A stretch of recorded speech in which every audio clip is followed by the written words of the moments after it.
शिव, वो शक्ति जिसके लिए कुछ भी नामुमकिन नहीं है। हम सब भगवान शिव के बारे में अलग अलग बातें जानते हैं, अलग अलग विश्वास रखते हैं। शिव वो है जो सब कुछ बसा भी सकता है और सब कुछ चला भी सकता है। शिव सब कुछ रोक भी सकता है और उसे जला भी सकता है। आदि अंत शून्य और इकाई सब कुछ शिव ही है। आज हम इस वीडियो में महाशक्ति महाकाल भगवान शिव के 5 ऐसे मंदिरों के बारे में बात करने वाले हैं जिनके रहस्य साइंस भी आज तक सुलझा नहीं पाया है। सबसे पहला मंदिर अचलेश्वर महादेव। अचलेश्वर महादेव मंदिर नाम से भारत में महादेव के कई मंदिर हैं, लेकिन राजस्थान के धौलपुर स्थित अचलेश्वर महादेव मंदिर बाकी सभी मंदिरों से एकदम अलग है। यह मंदिर राजस्थान और मध्य प्रदेश की सीमा पर स्थित है, जो चंबल और बीहड़ों के लिए प्रसिद्ध है। इस मंदिर का शिवलिंग दिन में 3 बार रंग बदलता है। सुबह शिवलिंग का रंग लाल होता है, दोपहर में केसरिया हो जाता है और जैसे जैसे शाम होती है शिवलिंग का रंग सांवला होता जाता है। इन रंगों के बदलाव के रहस्य को आज तक कोई नहीं जानता। इस मंदिर की प्रसिद्धि ज्यादा इसलिए भी है क्योंकि अचलेश्वर महादेव के इस मंदिर की प्राचीनता की कहानियों में एक कहानी ये भी है कि ये इलाका डाकुओं के लिए काफी प्रसिद्ध था, जिस वजह से यहाँ कम श्रद्धालु आते थे। साथ ही यहाँ पहुंचने का रास्ता बहुत ही पथरीला और ऊबड़ खाबड़ हुआ करता था। पर जैसे जैसे भगवान के बारे में लोग जानने लगे, यहाँ भक्तों की भीड़ जुटनी चालू हो गई। इस शिवलिंग की एक और अनोखी बात यह भी है कि इस शिवलिंग के छोर का आज तक पता नहीं चला। कहते हैं बहुत समय पहले एक बार भक्तों ने शिवलिंग की गहराई को जानने के लिए इसकी खुदाई की, पर काफी गहराई तक खोदने के बाद भी इसके छोर का पता नहीं चल पाया। अंत में भक्तों ने इसे भगवान का चमत्कार मानते हुए खुदाई बंद कर दी। दूसरा मंदिर हर महादेव मंदिर। ये मंदिर अरब सागर के बीच तट पर स्थित है। 150 साल पहले खोजे गए इस मंदिर का उल्लेख महाशिव पुराण के रुद्र संहिता में भी मिलता है। इस मंदिर के शिवलिंग का आकार 4 फुट ऊंचा और 2 फुट के व्यास वाला है। स्तंभेश्वर महादेव के इस मंदिर की एक बहुत ही खास बात है, ये मंदिर दिन में 2 बार के लिए गायब हो जाता है, एक बार सुबह और एक बार शाम को। मंदिर के गायब होने का कारण अरेबियन सी में उठने वाले फेब्राइल रिफ्लेक्स यानी ज्वार भाटा को बताया जाता है। इसीलिए इस मंदिर में शिवलिंग के दर्शन तभी होते हैं जब समुद्र की लहरें पूरी तरह शांत हों। रिफ्लेक्स के टाइम शिवलिंग पूरी तरह से पानी में सबमर्ज यानी कि जलमग्न हो जाता है, और ये प्रक्रिया प्राचीन समय से चली आ रही है। यहाँ पर दर्शन करने से पहले हर एक इंसान को नोटिस पैम्फलेट्स बांटे जाते हैं। उन पैम्फलेट्स पर फेब्राइल रिफ्लेक्स यानी कि ज्वार भाटा का टाइम लिखा हुआ होता है। ऐसा इसलिए किया जाता है ताकि यहाँ आने वाले श्रद्धालु को परेशानी का सामना न करना पड़े। इसके अलावा इस मंदिर से एक पौराणिक कथा भी जुड़ी हुई है। उस कथा के अनुसार राक्षस तारकासुर ने भगवान शिव की कठोर तपस्या की थी।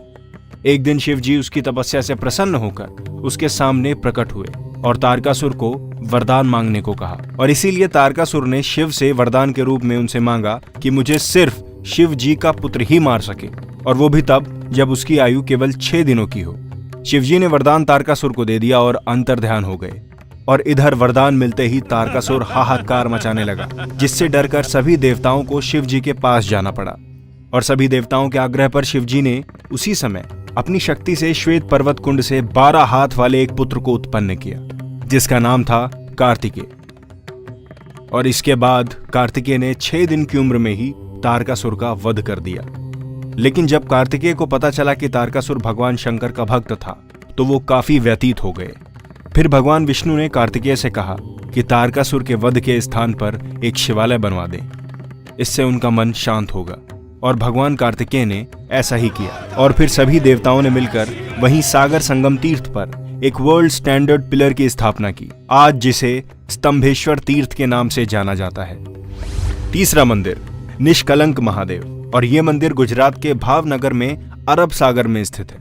रोज अरब सागर की लहरें यहाँ के शिवलिंग पर जलाभिषेक करती हैं। लोग पैदल चलकर ही इस मंदिर में दर्शन करने आते हैं। इसके अलावा उन्हें टाइट्स उतरने का इंतजार करना पड़ता है, क्योंकि ज्वार के समय सिर्फ मंदिर का खंभा ही नजर आता है, जिसे देखकर ये अंदाजा भी नहीं लगाया जा सकता कि समुद्र में पानी के नीचे भगवान महादेव का प्राचीन मंदिर भी है। और ये मंदिर महाभारत कालीन बताया जाता है। ऐसा माना जाता है कि महाभारत युद्ध में पांडवों ने कौरवों का वध कर युद्ध जीता था, पर युद्ध समाप्ति के बाद पांडवों को ज्ञात हुआ कि उसने अपने ही सगे संबंधियों की हत्या कर महापाप किया है।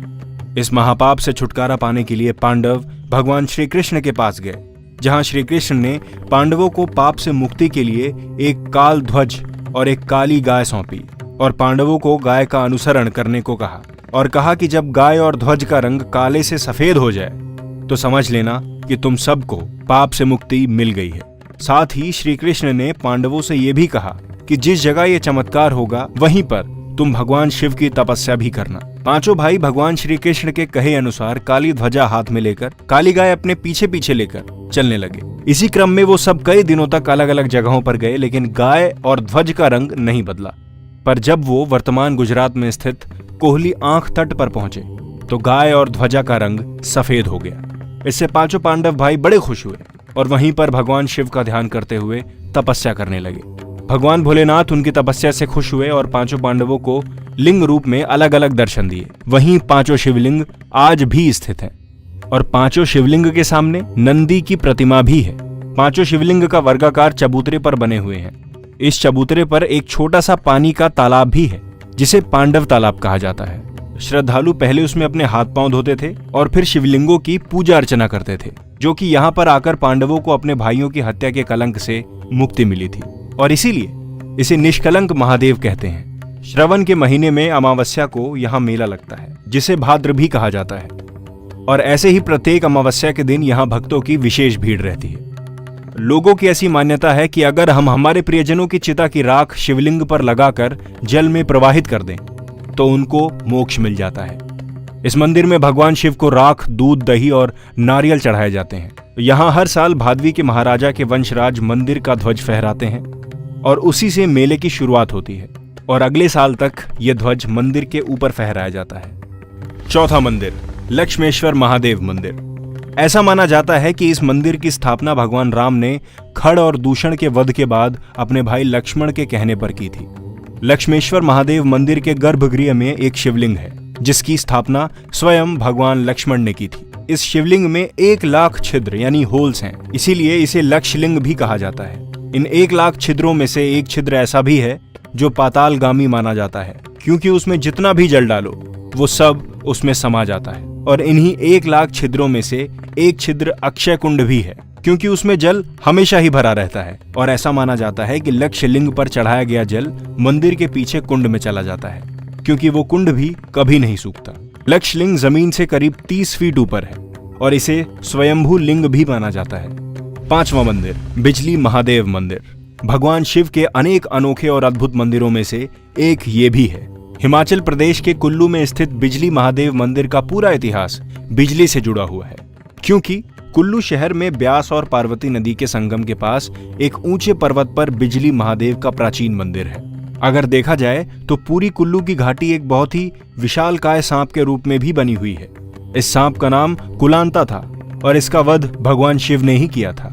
जिस स्थान पर आज ये मंदिर है और वहीं शिवलिंग पर हर वर्ष आकाश से एक भयानक बिजली गिरती है। उस बिजली के गिरने से मंदिर में स्थापित शिवलिंग खंडित हो जाता है और यहाँ के पुजारी खंडित शिवलिंग के टुकड़ों को एकत्रित कर बिना नमक के मक्खन और दाल के आटे के लेप के साथ उसे जोड़ देते हैं। कुछ समय बाद ही शिवलिंग एकदम पहले जैसे रूप में परिवर्तित हो जाता है। ऐसे बहुत से और चमत्कारी मंदिर हैं जो भगवान के हर वक्त आसपास होने का अनडिनायबल प्रूफ देते हैं। हो सकता है कि हर इंसिडेंट या मिस्ट्री के पीछे हम लोग कोई साइंटिफिक जस्टिफिकेशन भी दे दें, पर यहाँ सोचने वाली बात यह है कि कैसे वेदों और पुराणों में इन मंदिरों का जिक्र है, क्यों इन्हीं जगहों पर ही इतने मिस्टीरियस इंसिडेंट्स हो रहे हैं। All of this just can't be sayings.